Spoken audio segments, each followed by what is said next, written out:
Punchline, Laurence Ferrari sur Europe 1.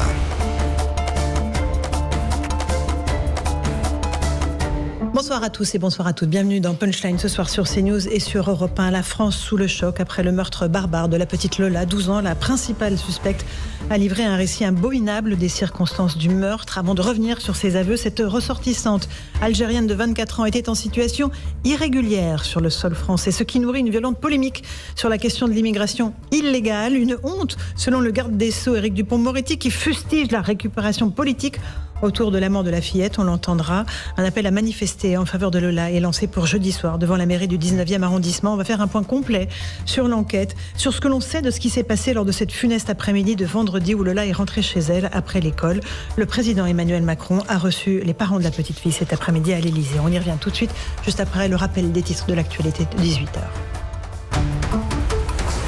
Europe 1, Punchline, Laurence Ferrari.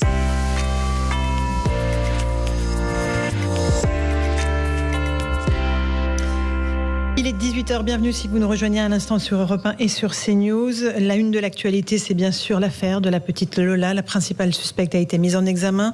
Elle était visée par une obligation de quitter le territoire français pour cette Algérienne de 24 ans. À l'Assemblée nationale, le garde des Sceaux, Éric Dupond-Moretti, dénonce une récupération politique, je vous le disais, de la part de la droite de l'hémicycle. Écoutez-le. Je vais vous dire les choses comme je les ressens. Faire de la petite politique, de la petite poloche, se servir du cercueil d'une gamine de 12 ans, comme on se sert d'un marchepied. C'est une honte, monsieur le député.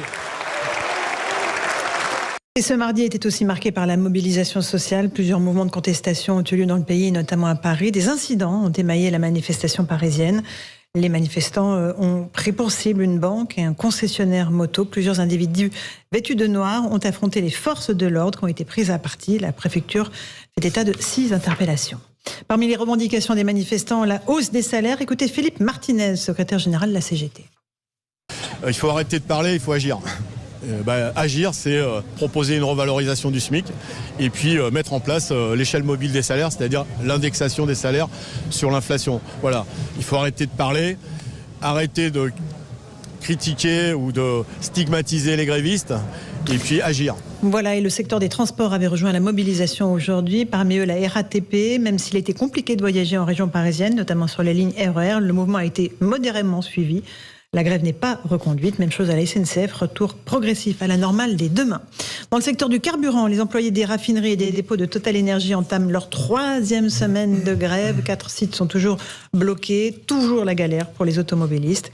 Le gouvernement a annoncé qu'il allait effectuer de nouvelles réquisitions pour répondre à la pénurie d'essence. Enfin, les salariés du nucléaire ont également rejoint le mouvement de contestation, ce qui suscite l'inquiétude du gestionnaire du réseau de transport d'électricité en France, RTE. Il prévient que la grève pourrait avoir de lourdes conséquences sur l'approvisionnement en électricité s'il perdurait.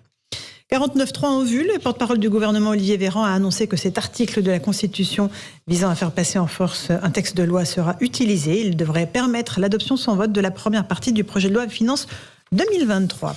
Enfin, en une semaine, la Russie a détruit 30% des centrales électriques ukrainiennes. Résultat des pannes massives dans tout le pays. Kiev parle d'une situation critique à l'approche de l'hiver. Les Ukrainiens se préparent à des coupures d'eau, de chauffage et d'électricité alors que les températures sont en train de baisser. Voilà, il est 18h02. On se retrouve sur le plateau de Punchline en direct sur CNews et sur Europe 1. On parle de ce meurtre abominable, celui de la petite Lola, avec cette plongée au cœur de l'horreur, puisque les enquêteurs ont auditionné la principale suspecte, cette femme de 24 ans. Retour sur les lieux où se sont déroulés ces faits avec Maureen Vidal.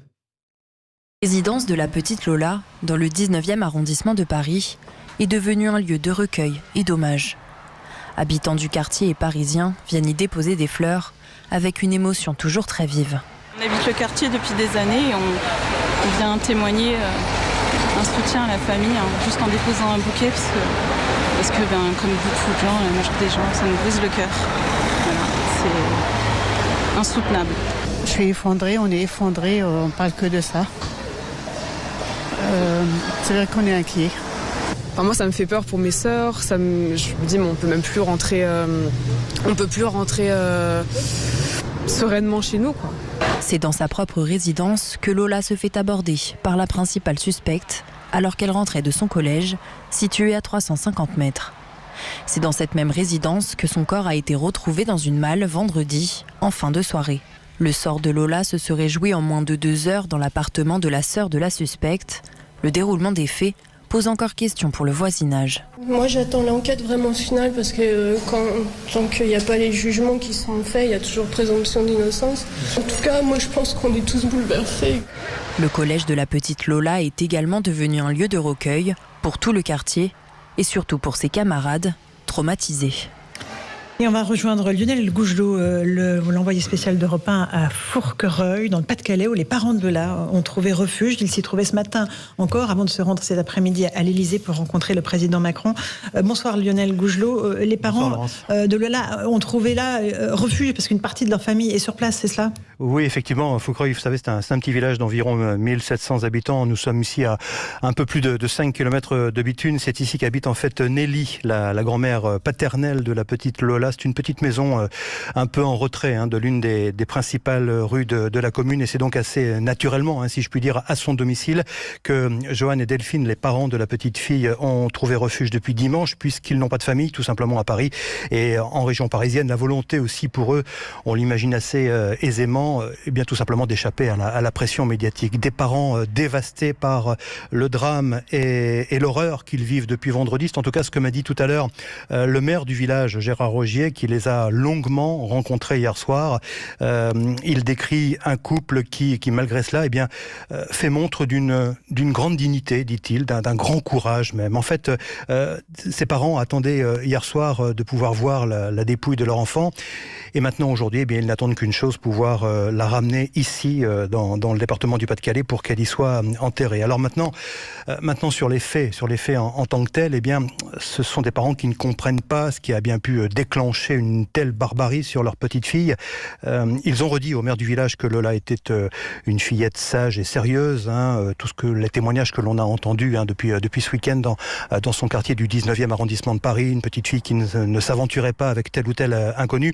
Et surtout, et ça c'est important, ils ont bien dit à Gérard Rogier, le maire, qu'ils n'avaient jamais vu cette Dabia auparavant et qu'il n'y avait jamais eu, comme cette femme a pu l'affirmer, l'indiquer dans une première déposition devant les enquêteurs, la moindre altercation ou même indifférent avec elle. C'est dire encore une fois l'incompréhension et la douleur de ses parents qui prévoient maintenant de revenir vivre définitivement ici à Fourquerolles. C'est en tout cas ce que m'a dit le maire de la commune.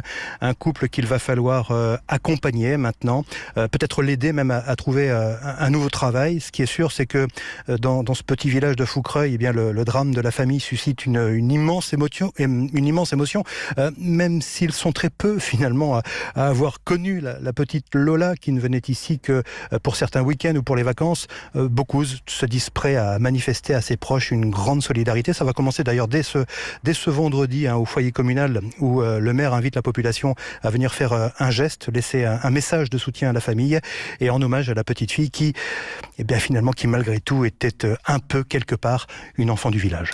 Merci beaucoup Lionel Gougelot d'Europe 1 sur place à Fourquerolles. J'ajoute que le président Macron a reçu les parents de la petite Lola cet après-midi, les a assurés de tout son soutien. Louis Dragnel, vous êtes avec nous, chef du service politique d'Europe 1. Bonsoir, c'est important ce que vient de dire Lionel Gougelot. Et les parents démentent avoir eu une altercation avec la principale suspecte, cette femme de 24 ans. Elle aurait dit qu'il l'empêchait de rentrer dans l'immeuble où habitait sa sœur. Un badge d'accès, effectivement, à l'immeuble. Ça démentit total des parents. Donc cela est démenti. Bon, après, c'est à l'enquête de l'établir. Donc pour l'instant, c'est parole contre parole. Je pense qu'il faut être prudent et il faut attendre surtout que la vérité soit établie justement par le travail d'enquête. Sébastien Chenu, député Rassemblement national du Nord, est avec nous. Bonsoir. Bonsoir. Cette affaire est terrible, elle est poignante. Avant de parler de politique, il faut d'abord penser aux parents et à ce drame qu'ils vivent. Évidemment, c'est d'abord à la famille que nos pensées doivent s'adresser. C'est l'horreur, c'est l'émotion et c'est le scandale. C'est l'horreur qu'une gamine de cet âge-là soit assassinée, les circonstances absolument épouvantables. C'est l'émotion parce que ça pourrait être notre fille, notre sœur, une gamine qu'on connaît chaque jour. Enfin, c'est extrêmement touchant. Et puis c'est le scandale parce que tout ça pourrait être évité. En réalité, on pourrait... À cause de la nationalité de oui, la si la loi suspecte. était appliquée dans notre pays, on n'aurait pas ce genre d'individus sur notre territoire et on éviterait tout ça. Enfin, je veux dire, c'est un scandale que de ne pas appliquer la loi. C'est pas demander une autre loi, c'est pas faire des polémiques, etc. Appliquer la loi. Aujourd'hui, cette gamine serait probablement encore en vie si celle qui l'a assassinée avait été expulsée il y a 3 ans. Enfin bon. Vous avez entendu Éric Dupond-Moretti qui dit voilà, c'est honteux de se servir du cercueil d'une petite fille pour faire des polémiques politiques. Non, Dupond-Moretti est indigne. Je veux dire, si cette indignité, il pense masquer sa nullité de garde des Sceaux par l'indignité de ses propos, il se trompe. C'est normal que dans notre pays, il y ait d'émotions. Suite à cet épouvantable meurtre. C'est normal. C'est normal aussi, et c'est même nécessaire, que les hommes et les femmes qui sont chargés de faire la loi, les législateurs, les politiques, s'en saisissent pour affirmer que effectivement, en appliquant la loi, pas en faisant une autre, en appliquant la loi, eh bien, ça pourrait être différent. C'est tout à fait normal. Ce qui n'est pas normal, c'est qu'il insulte les gens les députés qui s'émeuvent de cela. Ça, c'est pas normal. C'est pas un garde des Sceaux à la hauteur. Julien Drey, qui est avec nous. Julien, la colère, elle est compréhensible. L'émotion et la colère sont compréhensibles. Elle est partagée. Je veux dire, elle est terrible. Moi, je pense qu'il y a 2 débats et qu'il faut toujours faire attention. Il y a un premier moment, qui est le moment dans lequel nous sommes, qui est un moment de recueillement, de solidarité. Et je pense qu'après, il y aura un débat politique, mais qu'il ne faut pas donner tout de suite le sentiment qu'on se précipite et que, d'un certain point de vue, moi, ça me gêne, voilà, parler politique tout de suite comme ça. Je dis pas qu'il faut l'éviter, mais ça veut pas dire que je veux éviter le débat, mais faisons attention de ne pas donner le sentiment qu'on se jette comme ça sur un événement et qu'on essaye, parce qu'il faut respecter la famille, l'émotion, quoi. Je veux dire, il y a toujours un moment d'émotion et c'est ça qu'il faut d'abord témoigner. L'autre chose, bon, je ne vais pas polémiquer parce que ça sert à rien, mais on peut débattre sur la question de l'immigration, des flux migratoires, etc. Mais on peut pas dire simplement parce qu'il y aura pas, il y a des immigrés clandestins, parce qu'on expulserait tous les immigrés clandestins, il y aura plus jamais de meurtres d'enfants. Mais en l'occurrence, si c'est dire parce que non, d'accord, mais ça permet il y a plusieurs meurtres d'enfants dans ce pays qui étaient pas faits par des mais ce n'est pas ce que j'ai dit. Malheureusement, ce n'est pas ce que j'ai dit. Ce n'est pas ce que j'ai dit. J'ai dit dans ce cas de figure, si cette personne avait été expulsée comme elle aurait dû l'être, eh bien aujourd'hui Lola serait probablement encore en vie. C'est très précis. J'ai dit cette personne n'avait rien à faire sur le territoire français et en plus elle a tué une petite fille. Mais malheureusement ce n'est pas la seule. Souvenons-nous des gamines de la gare de Marseille, etc., etc. Non, je viendrai et ensuite Maître Goldnadel. Cette précision, c'est dans ce cas précis. Maître Goldnadel. Maître Gilles-William Goldnadel. Je ne vois pas pourquoi les choses devraient être couvertes par un tabou. Il y a 2 niveaux. Il y a 2 niveaux de souffrance. D'abord, malheureux parents. Encore une fois, la souffrance on peut rien pour eux. Les mots, je l'ai dit hier, les mots sont totalement vains par rapport à cet assassinat, ce viol suivi de massacre. Pas de mots. Et on ne peut rien. Mais un autre niveau, et je ne vois pas pourquoi nous ferions silence, malheureux peuple français. Malheureux peuple français qui n'aurait pas le droit, sous peine d'être impudique, de crier sa douleur. Parce que on n'est plus... Moi, je ne suis pas pour les marches blanches silencieuses, parce que la réalité, dans le creux de ce que dit, par exemple, de manière dommageable, à mon sens, le garde des Sceaux, dans le creux de ça, ça veut dire que une petite Française, une petite Blanche, ne peut pas être pleurée publiquement si elle a été tuée par quelqu'un qui ne l'est pas. C'est bizarre. Lorsque George Floyd a été tué par un policier blanc qui s'appelle Derek Chauvin, personne n'a dit que la mort de George Floyd était instrumentalisée. Ça n'est venu à l'idée de personne, et personne n'a dit que le cercueil de George Floyd servait de marchepied à je ne sais pas qui. Donc, je veux dire, c'est toujours la même chose. Alors, non, pardon de le dire encore une fois, et effectivement, il n'y a pas de discussion possible. Je ne dis pas que c'est de la faute de ce ministre de l'Intérieur, mais dans un monde de droit, il n'y a pas de discussion possible. Si l'irrégulière n'avait pas été en France, elle n'aurait pas pu tuer la petite Lola. On poursuit ce débat dans un instant dans Punchline sur CNews et sur Europe 1. On entendra les échanges au sujet de ce meurtre abominable à l'Assemblée nationale, notamment entre Marine Le Pen et Elisabeth Borne. À tout de suite. Europe 1. 18h-19h. Punchline. Laurence Ferrari.